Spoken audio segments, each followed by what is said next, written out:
Em 2019, noticiamos aqui no programa que o Rio de Janeiro iria sediar a 27ª edição do Congresso Mundial de Arquitetos.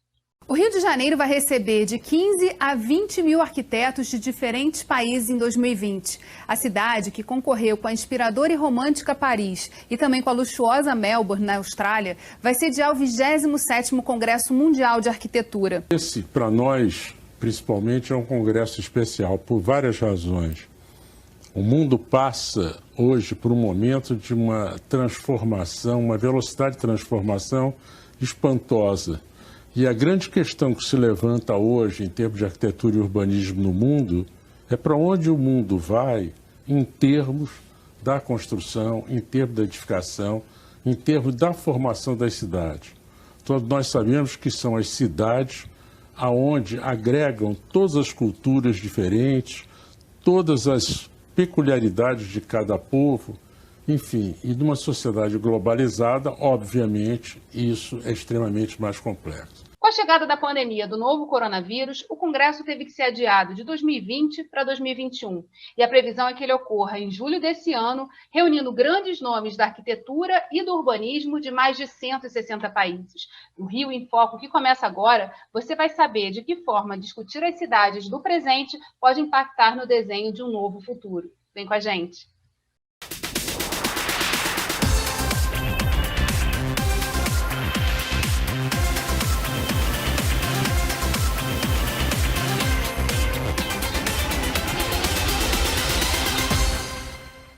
Hoje eu converso com o presidente do IAB-RJ e comissário-geral do Congresso Mundial de Arquitetos, Igor Dvettmi.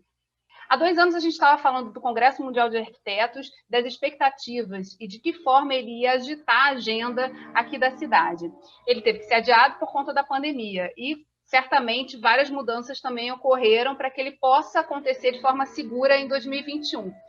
Conta pra gente quais são algumas dessas mudanças para a gente começar a conversar aqui e, principalmente, é importante a gente rememorar para quem está assistindo o programa agora, né, da importância do impacto do Rio de Janeiro ser o primeiro lugar no Brasil a sediar esse Congresso Mundial. Obrigado, Geisa, pela oportunidade de estar aqui e contar um pouco mais sobre essa saga que está sendo aí a construção coletiva desse congresso, que já até como uma das consequências dessa necessária digitalização dele, já é o maior congresso mundial da história da UIA, né? Esse 27º congresso, a UIA organiza esse congresso mundial de arquitetos a cada 3 anos, desde 1948, e a última vez que foi aqui na América Latina, faz 40 anos, agora vindo pela primeira vez para o Brasil, e a gente recebe esse baque aí, né? O que a gente mais gosta é receber as pessoas no Rio de Janeiro de braços abertos, né, com aquele nosso calor tão característico dos cariocas, mas teve essa surpresa do mundo, de repente, viver esse trauma. Agora, esse trauma coletivo, ele impactou no Congresso de diversas maneiras. Não foi só no formato da entrega, que para ser feita em segurança precisou mudar para uma plataforma digital. Ele também impactou em muito, na verdade, ele realçou, né, sublinhou em muito a importância da gente fazer essa reflexão nesse momento em que a gente precisa reinventar nossas cidades. A gente precisa parar, discutir com o mundo inteiro, e essa é a grande oportunidade, com os maiores especialistas do mundo inteiro, o que precisamos fazer daqui em diante para não chegarmos novamente ao ponto que chegamos. Então, o Congresso foi muito impactado, mas também positivamente. E com uma possibilidade interessante, né? Porque se a gente antes falaria de um futuro das cidades, esse futuro chegou acelerado pela pandemia. Muitas coisas que a gente falava de deslocamento de centros e de uma maior qualidade de vida da população a partir de formas diferentes de trabalho também aconteceram, foram experimentadas nessa pandemia. O que dessas novidades a gente pode esperar, né, e que vão ser agregadas a toda essa discussão que vai ocorrer nos dias do Congresso aqui no Rio de Janeiro? Essa é uma excelente pergunta, Geisa, porque a gente costuma dizer que parece que o tema do Congresso escolhido lá atrás foi profético, né? Depois da pandemia, esse tema principal, Todos os Mundos, Um Só Mundo, Arquitetura 21, ele se tornou de fato, a maior urgência que a gente tem hoje na nossa sociedade para discutir. E ele já estava desdobrado em 4 eixos importantes que também todos eles foram reforçados. A gente discute durante o Congresso fragilidades e desigualdades, que foi escancarada agora, né, como é maléfica para toda a sociedade durante a pandemia. A gente discutiu também diversidade e mistura, discute também transitoriedades e fluxos, que você estava agora falando, né, e discute também mudanças e emergências. Então, essa reflexão mais atual do que qualquer outra possibilidade, todos esses acúmulos que a gente já estava chamando essas pessoas do mundo inteiro para compartilharem conosco, se tornaram, de fato, um insumo essencial para a gente dar o próximo passo, né? E em relação a essa participação virtual, há sempre muita curiosidade, a gente viu aí muitos eventos migrando para essa plataforma, mas de que maneira também estar virtualmente possibilitou que a gente se tornasse maior, né, e pudesse impactar aí na discussão, estar na agenda, né, do mundo inteiro? Com certeza. Como eu falei, outro impacto dessa digitalização, que aconteceu em tudo, né, a nossa vida cotidiana foi digitalizada, mas outro impacto foi a gente ter essa necessidade de explorar ao máximo ferramentas que já estavam desenvolvidas e que nos permitem, de fato, viver de uma maneira diferente. Nenhum congresso mundial jamais teve a chance de trazer tanta gente dos 4 cantos do mundo que estão participando digitalmente agora do congresso. O congresso já começou, eu digo estão participando porque o congresso, com essa possibilidade, foi muito ampliado. Ao invés daqueles 5 dias que ele está marcado para acontecer em julho, ele se estendeu por 5 meses. Então, a cada mês nós estamos estudando a gente está investigando, né, junto com todo mundo, um daqueles temas, e lá em julho a gente consolida tudo isso numa grande proposta do que a gente está chamando de Carta do Rio, que a gente entende que, de fato, vai ser tão importante quanto aquela Carta de Atenas foi naquele outro momento pós-traumático em que o movimento moderno surge, né? Então, nós já estamos agora, a gente está fazendo todo mês uma semana aberta, são 4 diálogos muito importantes entre pessoas do mundo inteiro abertos, e uma porção de conteúdos exclusivos, palestras também, de pessoas de todos os cantos, em que os congressistas que compram ingressos, depois de degustar e ver a qualidade do negócio, né, a importância da reflexão nessa parte aberta, a pessoa se inscreve e ela passa a, de fato, fazer parte dessas reflexões. Ela faz proposições, tem lugares de interação. Lá em julho, a gente está preparando uma plataforma que vai ser muito diferente de tudo que já se viu aí digital. É um evento como nunca foi feito, porque essas coisas começaram agora. Então, você vai estar, de fato, no ambiente do Congresso, vai escolher 7 palcos paralelos com coisas acontecendo ao mesmo tempo, vai escolher entrar num lounge dos patrocinadores, numa sala de networking. Então, vai ser uma coisa muito bacana, já está sendo uma coisa muito bacana, e por isso nós estamos atingindo o maior público também da história dos congressos da UIA. Nós já temos 39 mil inscritos nesse momento, 3 meses, digamos, 2 meses, né? O tempo está passando rápido. 2 meses do Congresso, nós já temos 40 mil inscritos de 160 países diferentes. E como as pessoas podem acompanhar? Quer dizer, quem ainda não conhece essa plataforma, qual é o endereço, né, para também fomentar esse esquenta aí da participação de curiosos, da população, de arquitetos, urbanistas, enfim. Como é que as pessoas podem acessar esses debates que já estão acontecendo? Existem muitos locais onde o Congresso já está acontecendo, mas tudo começa na website do Congresso, que é UIA Rio 2021, como se fala arquitetura em inglês, uma abreviação ARCHI, e por lá você consegue se inscrever para ter acesso a todo o conteúdo exclusivo, e aí você vai para a plataforma exclusiva, você consegue entrar nesse palco aberto, onde as coisas, essas matérias que a gente usou para democratizar também o acesso para todo mundo, elas ficam lá durante uma semana. Então, naquela semana, você consegue assistir os debates abertos, gratuitos daquela semana, mas logo depois eles vão também para o conteúdo exclusivo. Então, tudo começa na página do Congresso, e de lá você vai descobrindo esses espaços que a gente está criando com muito carinho. Agora, só para a gente finalizar esse bloco e seguir para o outro, uma das grandes expectativas lá em 2019 era a possibilidade também de mais pessoas circularem pela cidade e conhecerem algumas especificidades do Rio de Janeiro, né? As nossas maravilhas arquitetônicas que ficam escondidas nesse caos carioca.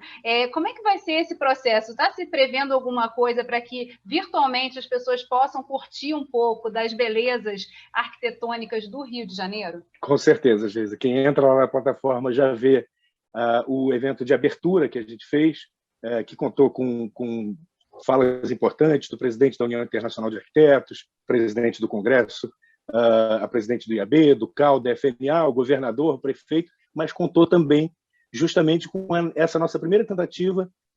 A gente está descobrindo aqui como ancorar esse congresso no Rio de Janeiro, porque o mundo estava interessado em estudar as possibilidades para as cidades do futuro a partir do case do Rio de Janeiro, que é maravilhoso, maravilhoso não só pelos 5 séculos de arquitetura super bem preservada que nós temos, mas também pelos desafios que nós temos, por essa desigualdade social enorme, desigualdade espacial, né, essa negação de direitos.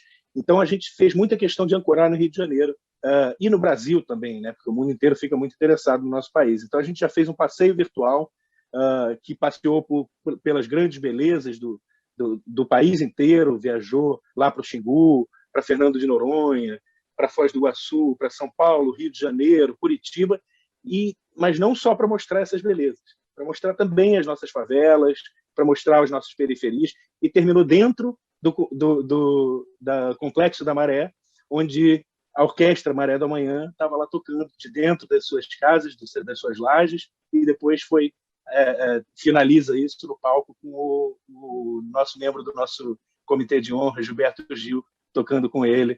Então, a gente está buscando esse olhar sobre o Brasil e sobre o Rio de Janeiro, não apenas sobre os nossos encantos, mas também sobre as nossas dificuldades. Então, durante todas as palestras, antes dos debates sobre um determinado tema, nós temos também performances de artistas de favelas e de periferias que contratamos para que mostrassem o seu trabalho, artistas que têm a cidade como tela, né? E podem ser dançarinos, grafiteiros, tem artistas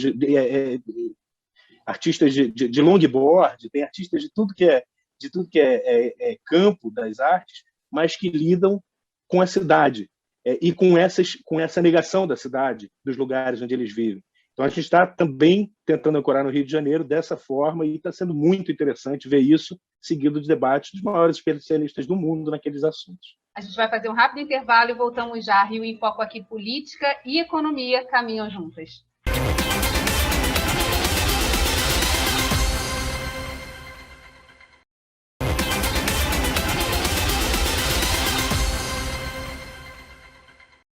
Quando a gente fala de arquitetura, né, do que fica, do que permanece numa cidade, o que é a imagem dessa cidade, tem um quê do reflexo do que se pensa, do que se cria naquele momento. Então, por isso também o Rio de Janeiro é tão interessante, né? Como você disse, tem uns 5 séculos espalhados por vários cantos dessa cidade. Como trazer, assim, dentro dessa perspectiva da participação desses artistas, o que vocês estão também recolhendo de percepções de quem já está participando desse evento? Como a gente disse, lá, como você disse e trouxe para a gente no bloco anterior, já está acontecendo, né, o Congresso Mundial de Arquitetos em 2021. É isso mesmo.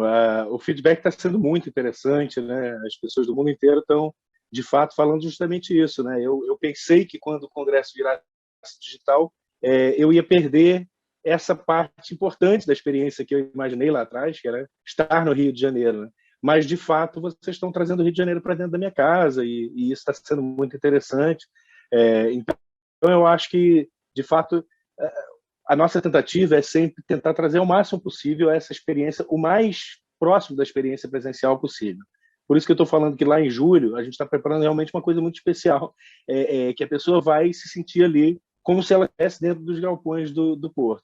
Agora, também, para quem é do Rio de Janeiro, vão estar acontecendo ao redor da cidade também eventos em que é possível controlar o público de entrada, então, portanto, não há aglomeração, mas diversos equipamentos culturais da cidade estão se preparando, inclusive adaptando um pouco as exposições que tinham sido pensadas lá atrás. Nós tínhamos mais de 40 equipamentos culturais da cidade trazendo exposições e atividades relacionadas à arquitetura durante o Congresso, e eles ainda estão pensando nisso, às vezes indo para a fachada, indo para o pilotis, para espaços abertos, ou controlando a entrada. Então, quem estiver no Rio de Janeiro, a gente sabe que a gente não pode ficar estimulando que ninguém venha ao Rio de Janeiro para isso, mas temos também um público grande do Rio de Janeiro, e esse público também vai poder, com todo cuidado, viver um pouco o espírito do Congresso pela cidade. Vai ser uma aula a céu aberto, né? Eu queria que você falasse um pouquinho da participação das universidades. A gente tem também centros de formação aqui, arquitetos reconhecidos mundialmente. Como é que está sendo pensado também essa relação e a participação da universidade no Congresso? Sheila, a universidade na verdade, é o principal público-alvo do Congresso, porque se a gente está falando das nossas cidades de amanhã, quem vai fazer são os estudantes de hoje, né? Então, de fato, quando a gente monta uma grande compilação assim de uma reflexão tão profunda sobre o futuro das cidades, esse é o público que a gente gostaria de atingir, porque esse é o público que vai trazer uma efetividade para essas proposições, porque o Congresso não é feito apenas de reflexões, né? Essa primeira parte, pré-julho, ela é de reflexões, mas depois ali a gente vai consolidar propostas para a cidade. E os estudantes têm um papel fundamental e tem diversas atividades que estão especificamente voltadas para eles. Em particular, lá em julho, naquela semana especial, a gente vai ter, por exemplo, a premiação, a entrega dos prêmios do concurso, que sempre que tem um congresso da UEA existe um concurso, pega-se um tema importante para entender os desafios daquela cidade, tentar colaborar nas suas soluções. E aqui a gente escolheu um tema muito interessante, que é o Complexo da Maré, mas não apenas ele, mas a sua relação com o entorno, com aquela importante infraestrutura da cidade, que é a Avenida Brasil, que conecta ao mesmo tempo toda a cidade e as cidades vizinhas, mas ao mesmo tempo quem vive na Maré não vive essa superconexão. É uma coisa paradoxal, mas é muito difícil de se locomover pela cidade quando você vive lá. Então, nós tivemos essa premiação, já estão, os prêmios já estão selecionados, tem equipe chinesa, tem equipe brasileira, entre premiados, e isso vai ser premiado lá no palco para mais de 60 países, vai ser um pontapé muito legal na carreira desses estudantes. Nós temos também uma mostra nacional que, dessa vez, o que eu achei mais interessante é que ela não se limita a apenas mostrar a boa produção das universidades. Ela faz isso também, escolhe os melhores trabalhos de cada universidade para exibir para o mundo como é que a gente está vendo a cidade da manhã, mas também premia boas práticas pedagógicas, porque é essencial, num país como o nosso, a valorização de boas práticas pedagógicas, de profissionais que se dedicam, né? Professores são tão importantes assim para tudo na cidade, né? Não haveria médicos, não haveria advogados, políticos, arquitetos ou ninguém se não houvesse uma formação de professores. Então, valorizar também esse trabalho árduo que durante a pandemia também sofreu demais desses profissionais da educação e com isso fomentar que a gente forme arquitetos e arquitetas cada vez mais, não apenas tecnicamente melhores, mas também cada vez mais engajados e mais cientes do papel da nossa profissão, de que nós temos 30%, 40%, às vezes 50% das nossas cidades sem o trabalho de um arquiteto, que é um direito básico. A pessoa precisa ter direito a uma moradia digna e a uma cidade digna.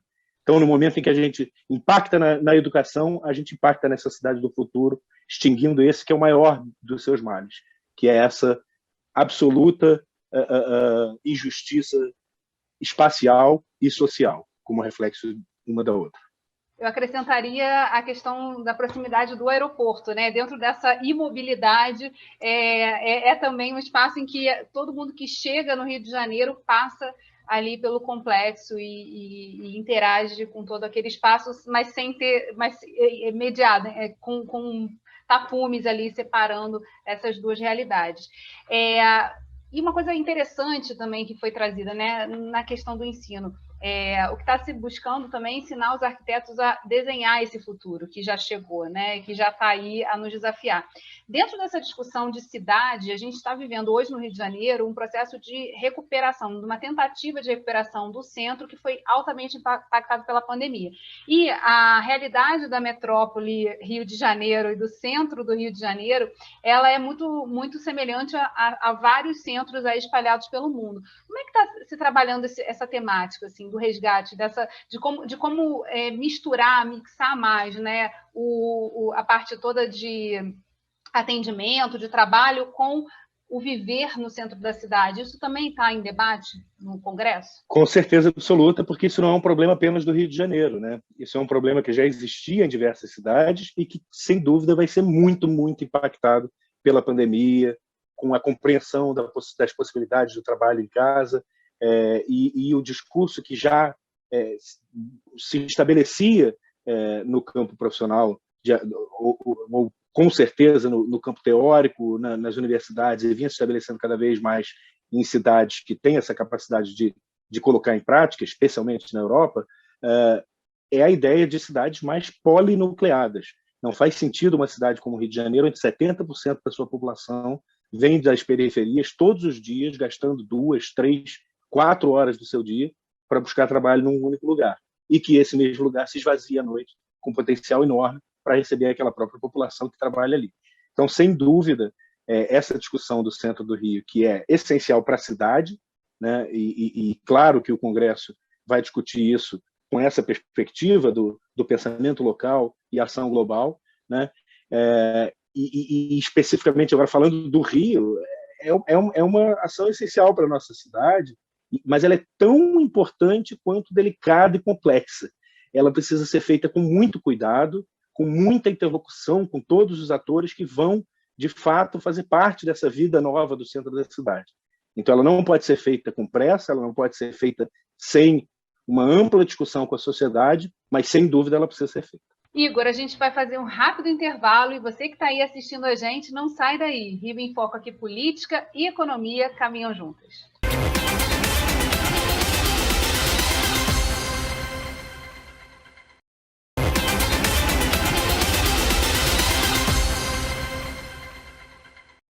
O Rio em Foco está de volta com o presidente do IABRJ e comissário-geral do Congresso Mundial de Arquitetos, Igor Dvettini.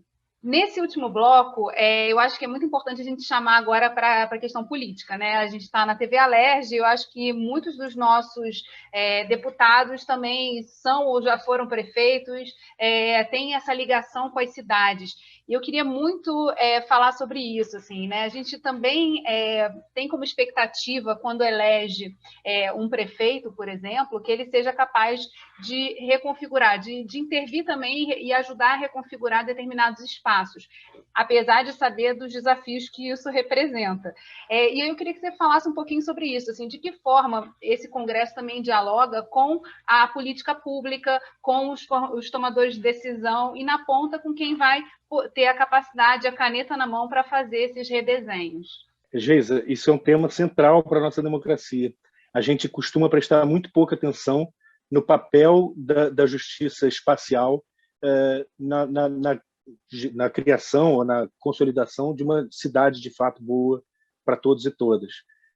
Eu acho que o segredo sempre é muito importante perceber que os arquitetos urbanistas e diversos outros profissionais, né, profissionais que lidam com a cidade, estudam muitos anos e têm ferramentas técnicas que são muito precisas para apontar os caminhos que a cidade precisa levar.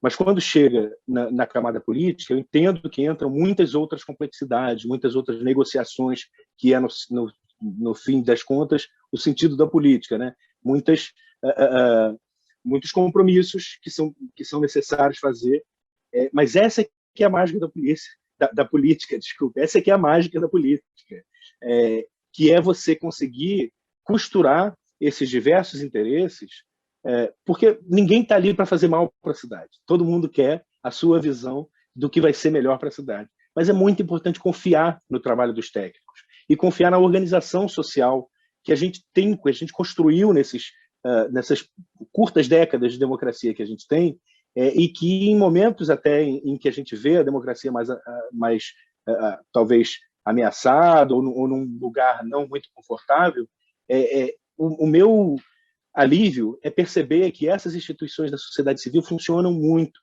Essa organização própria da sociedade civil, ela é muito representativa e ela acaba trazendo não só uma legitimidade para decisões que sejam tomadas em diálogo com essas organizações, mas acaba trazendo também uma qualidade muito maior e uma capacidade muito maior daquelas políticas de fato vingarem, porque a população, quando ela se apropria daquelas políticas, ela mesma cuida de que aquilo funcione. Então, essa oportunidade de diálogo com os políticos é ótima por isso, para fazer esse apelo, que façam esse esforço. Eu sei que não é simples, mas que façam esse esforço para esse diálogo com a sociedade, não apenas pela legitimidade que ele dá da ação, mas principalmente pela efetividade que ele traz a essa ação. Esse ano de 2021 também o IAB completa 100 anos, então comemorar esse centenário no meio desse debate todo certamente joga muitas luzes sobre o papel dos arquitetos na construção do país. Queria que você falasse um pouquinho sobre a comemoração dessa data, né? O que representa isso para o Instituto e como é que está sendo também a repercussão e a conexão com os outros países, né? Que estão, mais de 160 países que estão envolvidos nessa organização. Pois é, Geis, é curioso, né? Os caminhos que a vida nos leva, né? Essa notícia assustadora de que teríamos que adiar um congresso pelo qual a gente já estava trabalhando tanto, de repente a gente percebeu, caramba, o congresso vai cair no ano do centenário do IAB. Né, e virou uma coisa muito simbólica mesmo, porque é muito bonito ver o Instituto de Arquitetos do Brasil nesse momento, chegando ao seu primeiro centenário, né, com esse vigor todo, com essa força toda. O Instituto de Arquitetos do Brasil tem uma história linda de luta pela democracia e pela justiça social e pela justiça espacial e por cidades melhores, lutou ativamente, de peito aberto, contra 2 ditaduras, ajudou a redemocratizar o país 2 vezes. Em 100 anos a gente vê muita coisa acontecer, né? Então essa instituição que acumula todas essas experiências e esses saberes, ela chega também nesse momento absolutamente oxigenada, rejuvenescida. Ela está com departamentos basicamente em todos os estados da federação, 2 ou 3 que não estão ativos estão sendo ativados nesse momento, e ela está com, como eu falei, com uma oxigenação, com um trabalho muito novo. Diversos departamentos, como o próprio Rio de Janeiro, tem uma proposta de mandato coletivo. Nós temos aqui uma presidência compartilhada, com 8 arquitetos e arquitetas de áreas completamente diferentes, de campos de saberes, de campos ideológicos até, mas que esse espaço para o contraditório ali dentro faz aquilo que eu estava aqui, não é à toa que eu estava falando da qualidade que o debate com a sociedade traz, é porque eu conheço isso de perto. Quanto mais a gente conversa com as pessoas que têm ideias diferentes da gente, mais a gente constrói uma coisa forte junto. E é isso que está acontecendo no IAB, no Brasil inteiro, não é só aqui no Rio de Janeiro. Pernambuco também é um mandato coletivo, São Paulo, Rio Grande do Sul são mandatos horizontais. Está muito bonito viver esse momento, e a coincidência de ter o congresso aqui nesse momento, de fato, emociona, assim, deixa a gente super empolgado e com mais vontade ainda de fazer desse, de fato, não apenas o maior, não apenas o mais relevante, porque essas 2 coisas ele já mas também o melhor congresso mundial de todos os tempos da UIA. Obrigada, Igor, por ter aceitado o nosso convite. E você que ficou aqui com a gente até agora, eu tenho um aviso. Esse conteúdo dessa conversa está todo disponível nas principais plataformas de áudio e é só você buscar por Quero Discutir Meu Estado. TV Alerj, o canal do Povo. Até a próxima.